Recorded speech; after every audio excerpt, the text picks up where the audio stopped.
talk, hit right here. Right here. So my name is Syamsu. Quick intro. I've been in here 12 years now. I just celebrated my 12th year. I fired my corporate job after 15 years managing banks to listen to this guy. He said, when will you actually build your own branch, your own business, your own whatever? I said, give me a reason. He showed me this black card. I thought it was an Amex, but it wasn't. He said, the key is here. It was living benefits and long-term care. Why am I sharing you this story? My father passed in 2007. He battled cancer for 10 years. He had 8 surgeries. When it hit his lungs, that was a wrap. Their agent at Farmers didn't offer living benefits, long-term care, anything else except for death insurance. My dad was stage 4 in 2006. So the last 14 months of his life, I was his caregiver along with my sister and my mom. So that hit really, really home to me. So I said to him, I said, if you can convince my wife, I will quit my job today. That's 15 years that I've managed banks, Wells Fargo as well as Chase, North 130, 140 income. He came to the house. My wife scolded him for basically 4 hours, maybe 5. But she said I'll give him 6 months. 12 years, guys, so it's possible. Mindset of a winner. I don't know if I'm a winner. I'm just a guy who's failed a lot, learned a lot, and just never quit. Because winner is defined as, let me just read what ChatGPT, and ChatGPT is always right? Let's see what ChatGPT says. Someone who achieves victory or success, that's one meaning. A person who keeps going despite setbacks. Anything that turns out well or brings a positive result. Maybe I am a little bit of a winner, but I just feel that all of us in here are all failures of some sort, and it's not a put down, but you're still here and you're building your business. So that in itself, in my opinion, we're all winners. Can we get an amen on that? Let's get to the nuts and bolts. I don't know if this applies to you. I hope that it does, but hopefully you can get something from it, okay? So John asked me to talk about 5 things that changed my business in 2025, because the reality is, just like Justin, 2024 was terrible. I was in the dumps. I wasn't sure about the business. I wasn't sure about, am I really a leader? I haven't built a leader. But in 2025, I built 2 MDs. Not too bad. So let's talk about that real quick, okay? So let me just bring my notes up. All right.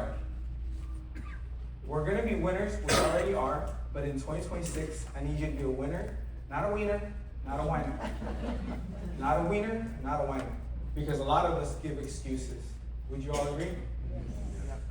There's a book that talks about impeccable with your own words. You assigned that a long time ago to us. Who here feels like they're impeccable with their words? No one.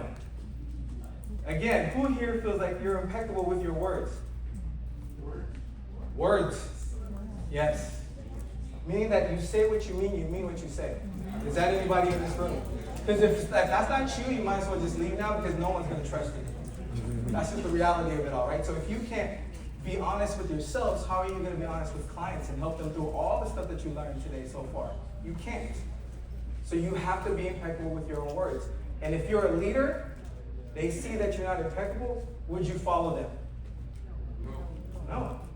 So being impeccable with your words is critical, okay? So here's the 5 things that I took away from last year in 2024 to change my business in 2025. Number 1, I forgave myself. Gotta have grace. The reality is, we're gonna make mistakes, we're gonna lose, we're gonna fail. But please forgive yourself.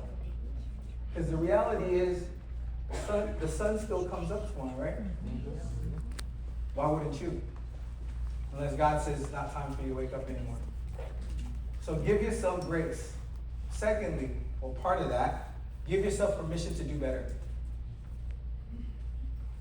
1% better every day is pretty amazing if you look at compounding interest. That's 365% return in a whole year if you just got 1% better every single day than yesterday. Who here recently quit something? Smoking, alcohol, or any of that? What did you put there?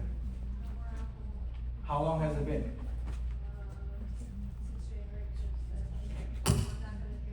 All right, can you stand up and what is your name? What was it? And you guys, so give her a hand. She's good. And she said, no more. You're going to keep your word, right? Okay. We might think that's not so hard, but for an alcoholic or somebody that drank a lot, that is a huge step. I'm not saying that she's an alcoholic. I'm saying for an alcoholic or somebody who drinks a lot. Dang, a bunch of lawyers in here. Jeez. Okay. Next thing. I set standards and I also set boundaries. And let me explain the two. Standards is what you set for yourself. What you will tolerate, what you say and what you do. It's internal. And your standards, your children watch, your team watches, everybody watches what you say and what you do. So your standards, you gotta elevate. My standards were, pardon my French, kind of shitty in 2024. But that's the reality. I have to come to terms with that, right? As far as boundaries, that's what you allow other people to do around you, such as your teammates wasting your time. They tend to. And sometimes they just need more direction. But if they're not being impeccable with their own words, why would you donate your time when you have other teammates that's looking to your leadership as well? Boundaries can be your own spouse. I gotta get this done because in the end, it's for us. Right? It could be your own family. It could be your children. What are those boundaries that you're willing to maybe negotiate? You gotta get rid of it. That's the second part. Set standards and set boundaries. Then I got focused. I forgot what my why was. And then my daughter, she went off to college. That wakes you up as a father. And I'm a girl dad. I have 2 daughters. When my daughter went to UC San Diego and she started her first semester, I was lost. I didn't want to come to terms with it. Because I knew that there will never be the baby version of my daughter. It's done. It's gone. And I went back as to why did I start this business? It was because of my dad's journey, because I was a great leader, and also because I wanted more for my family, including my children. So wish me luck. Hopefully your college will be paid for through this business. So staying focused, that was number 3. Number 4, being intentional. What does that mean? Rich Stolley did a training with our team 2022, and he talked about, I think somebody else spoke about that, doing career best. If you could just do career best every month, imagine how big your business would be. Imagine how many families you would actually help. Career best. So if you've been here for a while, maybe you go back to your data, right? Do some analytics, and you say, okay, what was my career best?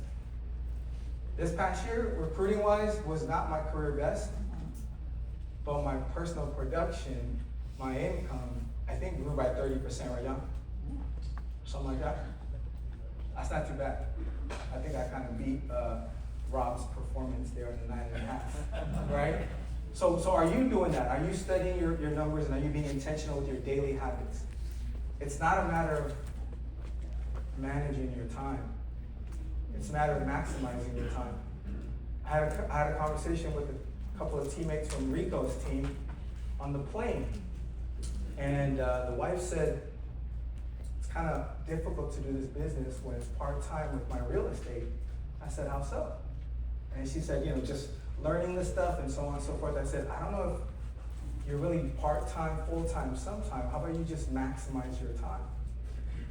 Because in reality, every single realtor she knows, loan officer she knows, clients they've helped, living trust is an opportunity.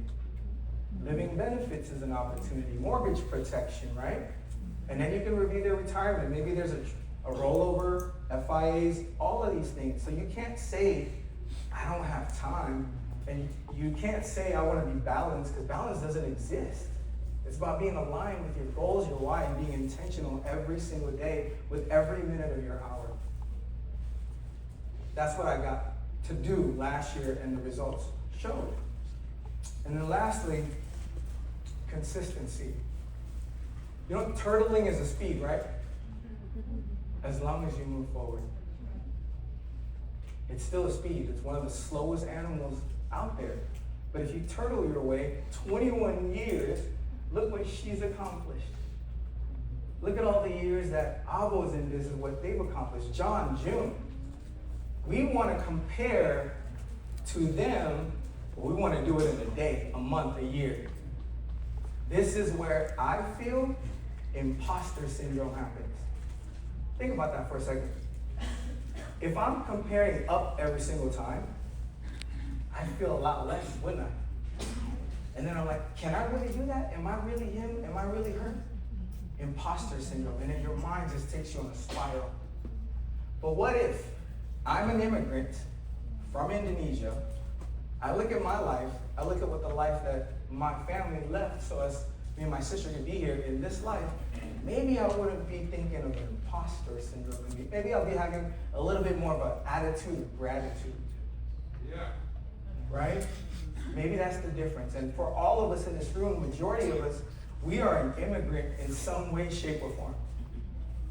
Go back to your founding fathers or your great-great-grandparents. They made a journey here for a better life. We got all the tools, resources, providers, everything there is, but we blame everything external. When do y'all look at the mirror? I had to look in the mirror. I'm 51 years young. I said, I didn't leave a corporate job that I've built for 15 years just to be okay. Because if that was the case, I should have just stayed there. Should have just been a corporate slave all my life. But you got to take these actions. Those are the 5 things that I made course corrections. I hope and pray that you guys are able to take some of that, maybe relate that to your life. But I will say this though, as I finish. The 3 required abilities to be successful in this business or any business, any relationship are the following 3 abilities. Number 1, teachability. Can somebody teach you a craft? Something that you're willing to learn and not have your ego or pride get in the way? Because I was guilty of that. I was like, what is this 5'4" guy going to teach me? Honestly, he knows that. I am a straight shooter and I love this guy. All right, 5'6.5". I said, what is he going to teach me? He doesn't have a finance degree. He's never worked really corporate. But what he could teach me is the pitfalls of what this business may have, right? The successes that it could bring, because he has what? Testimony. How many of your boss has testimonies at your job? Just saying, right? So teachability is so important. Next one, coachability. I wasn't coachable for a very, very long time. John would say, do A. I say, okay, I'll do B+. What is this 5'6" guy going to teach me, right? And lastly, accountability. What and who are you accountable to?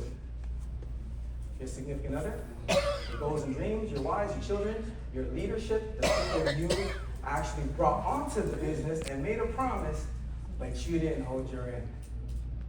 Because this is what we do as leaders, and this is why I feel sometimes SMDs, or a lot of times SMDs get stuck, okay?